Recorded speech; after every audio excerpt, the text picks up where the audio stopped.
करनाल से पकड़े गए चारों आतंकियों के मामले में पुलिस की जांच तेज है। ऐसे में पुलिस अब ये जांच में जुटी है कि आतंकियों को आर्थिक सहायता कहां से मिलती थी। इस संबंध में पुलिस ने एक खाते को भी सीज करवाया है।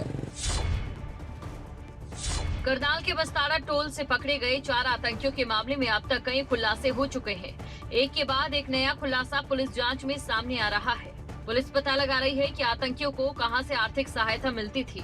इस दौरान जांच में सामने आया कि मुख्य आतंकी गुरप्रीत सिंह कई बार अपनी प्रेमिका के खाते में पैसे जमा करवा चुका था, तो कई बार प्रेमिका की मां के खाते में भी पैसा जमा करवाया जा चुका है। इस संबंध में पुलिस ने आतंकी गुरप्रीत की प्रेमिका के खाते को सीज करवाया है, जिसमें करीब 5 लाख रुपए।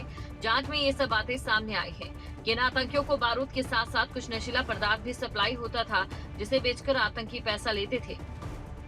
इन लोगों को पैसा कहाँ से आता था, आर्थिक तौर पे मदद कहाँ से पहुँचती थी, इसका भी हम इन्वेस्टिगेट कर रहे हैं। और एक गुरप्रीत से जुड़ा हुआ एक अकाउंट हमें मिला है, जिसमें गुरप्रीत के द्वारा कैश अमाउंट अलग अलग डेट्स में जमा काफ़ी भारी मात्रा में कैश जमा कराया गया है। और उस खाते में अभी भी 5,90,000 बैलेंस था, उसको खाते को हमने फ्रीज करवा दिया। जांच के दौरान ये सामने आया था कि जब ड्रोन से जो सप्लाई आती थी उसमें कुछ हेरोइन के पैकेट्स भी आते थे, और उस ड्रग्स को ये किसी व्यक्ति को दे करके उससे फिर पैसे लेते थे।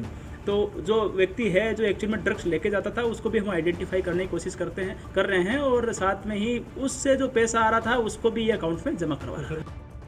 वहीं पुलिस जल्द ही 3 आतंकियों को पंजाब पुलिस से प्रोडक्शन वारंट पर करनाल लेकर आएगी, जिसमें राजवीर, आकाशदीप, जशनप्रीत से पूछताछ की जाएगी।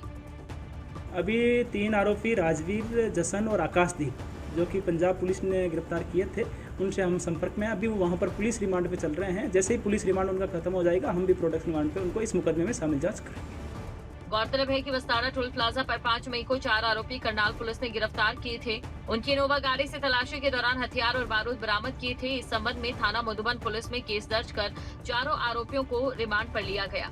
आरोपियों को तेलंगाना भी ले जाया गया था, जहाँ पर उन्होंने इस सामग्री को पहुँचाना था। हिमांशु नारंग।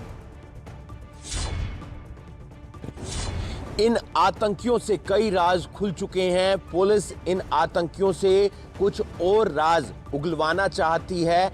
ऐसे में इन चारों आतंकियों के 3 सहयोगियों को पुलिस पंजाब से प्रोडक्शन वारंट पर लेकर आएगी। ऐसे में देखना यह होगा कि इस मामले में और कौन कौन से नए खुलासे होते हैं।